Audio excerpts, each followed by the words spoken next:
ಒಮ್ಮೆ ನಗುತ್ತೇವೆ ಎಂಬ ಪದ್ಯ ಭಾಗವನ್ನು ಸುಕನ್ಯಾ ಮಾರುತಿ ಅವರು ರಚಿಸಿರುವಂತಹ ನಾನೆಂಬ ಮಾಯೆ ಎಂಬ ಸಮಗ್ರ ಕವನ ಸಂಕಲನದಿಂದ ಆಯ್ದುಕೊಳ್ಳಲಾಗಿದೆ.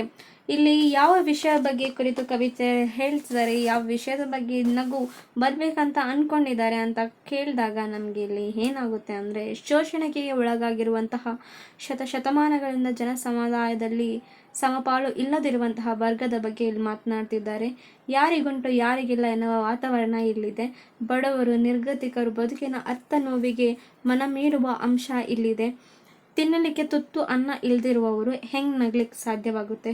ಸಮಾಜದಲ್ಲಿ ಮೂಲ ಸೌಕರ್ಯಗಳಿಂದ ವಂಚಿತರಾದಿದ್ದವರಿಗೆ ಹೇಗೆ ನಗಲಿಕ್ಕೆ ಸಾಧ್ಯವಾಗುತ್ತೆ?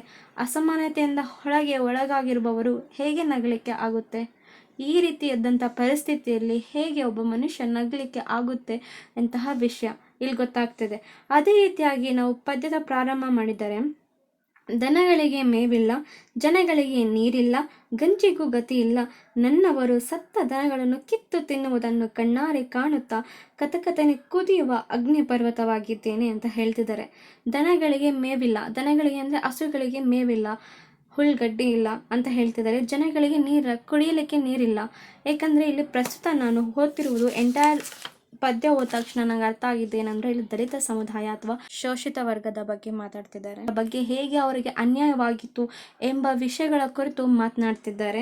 ಆ ರೀತಿ ಜನಗಳಿಗೆ ನೀರಿಲ್ಲ, ಆಗಿನ ಕಾಲದಲ್ಲಿ ನೀರು ಕೊಡ್ತಾ ಮೇಲಿನಿಂದ ಹಿಂಗೆ ಹೊಯ್ತಿದ್ರು ಅಂತ ನಮಗೆ ಸ್ಟೋರೀಸಲ್ಲಿ ನಾವು ಕೇಳಿರ್ತೀವಿ ಹಿಂದಿನ ಪಾಠಗಳಲ್ಲಿ. ಅದೇ ರೀತಿ ಗಂಜಿ ಗುಡ್ತಾ ಗತಿ ಇಲ್ಲ ಅಂತಹ ಪರಿಸ್ಥಿತಿಯಲ್ಲಿ ಆವಾಗ ಏನಾದರೂ ಹಸು ಸತ್ತೋದ್ರೆ ಅವರಿಗೆ ಕೊಟ್ಬಿಡ್ತಿದ್ರು, ಅವ್ರು ಅದನ್ನೇನು ತಿಂತಿದ್ರು. ಬಟ್ ಇದು ಅಸಹ್ಯ ಪಡ್ತಾರೆ ಜನರು, ಯಾಕಂದರೆ ಅವ್ರ ಹತ್ರ ತಿನ್ನಕ್ಕೇನು ಇರ್ತಿರ್ಲ ಅಂತ ಸಂದರ್ಭದಲ್ಲಿ ಏನು ಸಿಕ್ಕಿದೆ ಅದೇ ತಾನೇ ಊಟ ಅವರಿಗೆ. ಅಂತಹ ಕಿತ್ತು ತಿನ್ನುವಾಗ ಇವರು ಅದನ್ನು ಕಣ್ಣಾರೆ ಕಂಡುಬಿಟ್ಟು ಕಥಕಥನೆ ಕುದಿಯುವ ಅಗ್ನಿ ಪರ್ವತದಂತೆ ಮನಸ್ಸಿನಲ್ಲಿ ಇಟ್ಕೊಂಡಿದ್ದಾರೆ ಆ ವಿಷಯವನ್ನು. ಏನು ಮಾಡಲಾಗದೆ, ಅವರ ಸ್ಥಿತಿ ನೋಡಲಾಗದೆ ಅವರಿಗಾಗಿ ಮುಗಿಲೆತ್ತಿ ಕೈ ಚಾಚಿ ನಿಂತಿದ್ದೇನೆ, ದಗೆದಗಿಸಿ ಉರಿಯುವ ಜ್ವಾಲಾಮುಖಿಯಾಗಿದ್ದೇನೆ. ಇಂತಹ ಪರಿಸ್ಥಿತಿಯಲ್ಲಿ ಏನು ಮಾಡಲಿಕ್ಕೆ ಅವರಿಗೆ ಕವಿಯತರಿಗೆ ಸಾಧ್ಯವಾಗುತ್ತಿಲ್ಲ. ಅಂತಹ ಪರಿಸ್ಥಿತಿಯಲ್ಲಿ ಅವ್ರೇನು ಮಾಡ್ತಿದ್ದಾರೆ ಅಂದರೆ, ಒಂದು ವರ್ಷ ಏನಾದರೂ ಮಳೆ ಮಿಸ್ ಆಗಿದೆ ಅಂದರೆ ಆವಾಗ ಬೆಳೆ ಬೆಳೀಲಿಕ್ಕೆ ನೀರಿರೋದಿಲ್ಲ. ಅಂತಹ ಸಂದರ್ಭದಲ್ಲಿ ಅವ್ರೇನು ತಿನ್ನಲಿಕ್ಕೆ ಆಗುತ್ತೆ?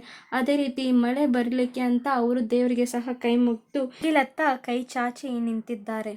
ರೀತಿ ಮಳೆ ಬರಲಿಕ್ಕೆ ಅಂತ ಅವರು ದೇವರಿಗೆ ಸಹ ಕೈ ಮುಗಿದು ಕೈ ಚಾಚಿ ನಿಂತಿದ್ದಾರೆ ಅಂತ ಹೇಳ್ತಿದ್ದಾರೆ. ಈ ರೀತಿ ಪರಿಸ್ಥಿತಿಯಲ್ಲಿ ನನಗೆ ಜ್ವಾಲಾಮುಖಿಯಾಗಿ ದಗೆದಗಿಸುತ್ತಿದ್ದೇನೆ ಅಂತ ಕವಯತ್ರಿ ಅವರು ಹೇಳ್ಕೊಳ್ತಿದ್ದಾರೆ. ಹಾಗೆ ಇನ್ನೊಂದು ಪದ್ಯದಲ್ಲಿ, ನನ್ನವರಿಗಾಗಿ ನಾನೆಂದು ನಂಬಿರುವ ದೇವರಲ್ಲಿ ಮೊರೆ ಇಡುತ್ತೇನೆ, ಕಂಡೇ ಇರದ ದೈವದ ಸಹಾಯ ಬೇಡುತ್ತೇನೆ ಅಂತ ಇಲ್ಲಿ ಹೇಳ್ತಿದ್ದಾರೆ. ನನಗೆ ದೇವ್ರನ್ನ ನಾನು ಯಾವತ್ತೂ ಕಂಡಿಲ್ಲ, ಆದರೆ ದೇವರಿಗೆ ನಾನು ಕೈ ಮುಗ್ದು ಕೇಳ್ತಿದ್ದೇನೆ, ನಮಗೆ ಇಂತಹ ಶೋಷಣೆಗೆ, ಅಸಮಾನತೆಗೆ, ದೌರ್ಜನ್ಯಕ್ಕೆ ಆಗಿರುವಂತಹ ಜನರನ್ನು ಕಾಪಾಡಿ ಅಂತ ಕಾಣದೇ ಇರುವಂತಹ ದೇವರಿಗೆ ಕೈ ಮುಗಿಯುತ್ತಿದ್ದೇನೆ. ಇಂತಹ ಅಸಹಾಯಕ ಪರಿಸ್ಥಿತಿ, ಅಸಹಾಯಕ ಅಂದರೆ ಏನು ಮಾಡದೇ ಇರುವಂತಹ ಪರಿಸ್ಥಿತಿಯಲ್ಲಿ ಇದ್ದಾರೆ ಇವರಂತ ಹೇಳ್ತಿದ್ದಾರೆ. ಕೈ ಇಳಿಯದಾಗ ನನ್ನ ಕಂಬನಿಯ ಲವರಸದಲ್ಲಿ ವಿಶ್ವವನ್ನೇ ಮುಳುಗಿಸಿ ಬಿಡುವ ಛಲ ಮೂಡುತ್ತದೆ. ಬೆಂಕಿ ನಾಡಿಗೆ ಚಾಚಿ ನನ್ನವರ ದಾರಿದ್ರ್ಯವನ್ನು ಅಪಶೋಷಣೆಯನ್ನು ಮಾಡುತ್ತೇನೆ. ಇಂತಹ ಪರಿಸ್ಥಿತಿಯಲ್ಲಿ ನಾನು ವಿಶ್ವವನ್ನೇ ಮುಳುಗಿಸ್ಬಿಟ್ಟು ನನ್ನ ನಾಳಿಗೆ ಚಾಚಿಬಿಟ್ಟು ನಮಗಿರುವಂಥ ದಾರಿದ್ರ್ಯಗಳು ಏನೇ ಕಷ್ಟಗಳನ್ನು ತೊಲಗಿಸುತ್ತೇನೆ ಅಂತ ಹೇಳ್ತಿದ್ದಾರೆ.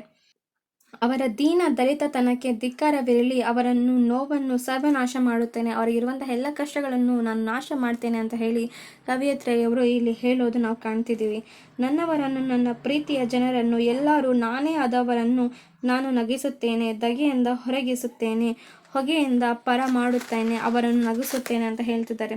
ಆಶಾವಾದಿಯಾದ ಕವಿಯತ್ರಿ ಒಂದಲ್ಲ ಒಮ್ಮೆ ನನ್ನವರನ್ನು, ನನ್ನ ಪ್ರೀತಿಯ ಜನರನ್ನು, ಎಲ್ಲರೂ ನಾನೇ ಆದವರನ್ನು ನಾನು ನಗಿಸುತ್ತೇನೆ, ಬಡತನದ ದಗೆಯಿಂದ ಎಷ್ಟೋ ಜನ ಬಳಲುತ್ತಿರುವವರನ್ನು ಆ ಬಡತನದಿಂದ ಪಾರು ಮಾಡಿಬಿಟ್ಟು ಅವರನ್ನು ನಗಿಸುತ್ತೇನೆ, ಆಗ ನಾನು ನಗುತ್ತೇನೆ ಎಂದು ಕವಯಿತ್ರಿ ಅವರು ಹೇಳುತ್ತಿರುವುದು ಇಲ್ಲಿ ಕಾಣ್ಬೋದಾಗಿದೆ. ಹಾಗೆ ಕೊನೆಯದಾಗಿ ಏನು ಹೇಳಲಿಕ್ಕೆ ಹೊರಟಿದ್ದಾರೆ ಅವರು, ಆಗ ನಾನು ನಗುತ್ತೇನೆ, ಕೊನೆಯಿಲ್ಲದ ನಗು, ಮನೆ ಇಲ್ಲದ ನಗು, ಆಕಾಶದಲ್ಲಿ ಕಾರ್ಮೋಡ ಕವಿಸುವ ನಗು, ಮಳೆ ಸುರಿಸುವ ನಗು, ಹೊಳೆ ಹರಿಸುವ ನಗು, ಬೆಳೆಸುವ ನಗು, ಜನ ಎಲ್ಲ ಕೂಡಿ ನಗುತ್ತೇವೆ, ಒಮ್ಮೆ ನಗುತ್ತವೆ. ಎಂತಹ ನಗು ಇವರು ನಗ್ಬೇಕಂತ ಅನ್ಕೊಂಡಿದ್ದಾರೆ ಕವಿಯತ್ರಿ ಅವರು ಅಂತ ಇಲ್ಲಿ ಹೇಳ್ತಿದ್ದಾರೆ ನೋಡಿ. ಎಂಥ ನಗು ಅಂದರೆ ಮೊನೆ ಇಲ್ಲದಂದ್ರೆ ಕೊನೆ ಇಲ್ಲದಂತಹ ನಗು, ಒಂಥರ ವ್ಯಂಗ್ಯವಾಗಿ ನಗುವುದೆಲ್ಲ ಮನಸ್ತೃಪ್ತಿಯಿಂದ ನಗು ಬರುವಂತಹದ್ದು, ಆಕಾಶದಲ್ಲಿ ಕಾರ್ಮೋಡ ಕವಿಸಿ ಬರುವಂತಹ ನಗು, ಮಳೆ ಸುರಿಸುವ ನಗು, ಹೊಳೆ ಹರಿಸುವ ನಗು, ಬೆಳೆ ಬೆಳೆಸುವ ನಗು, ಜನ ದನ ಎಲ್ಲ ಕೂಡಿ ನಗುತ್ತೇವೆ, ಒಮ್ಮೆ ನಕ್ಕಿ ನಗುತ್ತೇವೆ ಎಂಬ ಆಶಾವಾದ ಜೀವನ ಪ್ರೀತಿ ಪದ್ಯದಲ್ಲಿ ಮುಡಿಗೊಟ್ಟಿದೆ ಅಂತ ಹೇಳ್ತಿದ್ದಾರೆ. ಎಷ್ಟು ಶೋಷಣೆಗೆ ಒಳಗಾಗಿರ್ತಾರೆ ಅಂದರೆ ಅವ್ರ ಮನಸ್ಸಲ್ಲಿ ನಗು ಅನ್ನೋದೇ ಇಲ್ಲ. ಒಟ್ಟಾರೆಯಾಗಿ ಏನಂದರೆ ಸಮಾಜದಲ್ಲಿ ಅಸಮಾನತೆ ಒಳಗಾಗಿರುವವರು, ದೌರ್ಜನ್ಯಕ್ಕೆ ಒಳಗಾಗಿರುವವರು, ಶೋಷಿತರಾಗಿರುವಂತಹ, ಸಮಾಜದಲ್ಲಿ ಅಸಮಾನತೆ ಹೊಂದಿರುವಂತಹವರು, ಯಾವುದೇ ಮೂಲಭೂತ ಸೌಕರ್ಯಗಳಿಂದ ಸಿಗದೆ ಅಂತಿರುವ ಜನರಲ್ಲಿ ಎಷ್ಟೋ ಜನಗೆ ನಗು ಅನ್ನೋದು ಗೊತ್ತಿರುವುದಿಲ್ಲ. ಮಕ್ಕಳಾಗಲಿ ದೊಡ್ಡವರಾಗಲಿ. ಇನ್ನೂ ಕೆಲವೊಂದು ಜನ ಇನ್ನೂ ಇಷ್ಟುವರೆಗೂ 2025 ಇವಾಗ ಈ ಕಾಲದಲ್ಲಿ ಇದ್ದೀವಿ, ಆದರೂ ಇಷ್ಟು ಜನ, ಕೆಲವೊಂದು ಜನ ಇನ್ನೂ ಶೋಷಣೆಗೆ ಒಳಗಾಗ್ತಿದ್ದಾರೆ. ಅದು ನಮ್ಗೆ ಗೊತ್ತಿಲ್ಲ. ಬಟ್ ಒಮ್ಮೆ ನಗುತ್ತೇವೆ ಅನ್ನೋ ಪದ್ಯದಲ್ಲಿ ಒಂದು ಸಿಂಪಲ್ ನಗು ಕೊಡ್ತಾ ಒಬ್ಬರಿಗೆ ಬರಬೇಕಂದ್ರೆ ಎಷ್ಟು ಕಷ್ಟ ಅಂತ ಹೇಳ್ಬೋದು ಅಂತ ಹೇಳ್ತಿದ್ದಾರೆ ಇಲ್ಲಿ ಕವಯತ್ರಿ ಅವರು. ನಕ್ಕೆ ನಗ್ತೇವೆ ಅಂತ ಹೇಳ್ತಿದ್ದಾರೆ.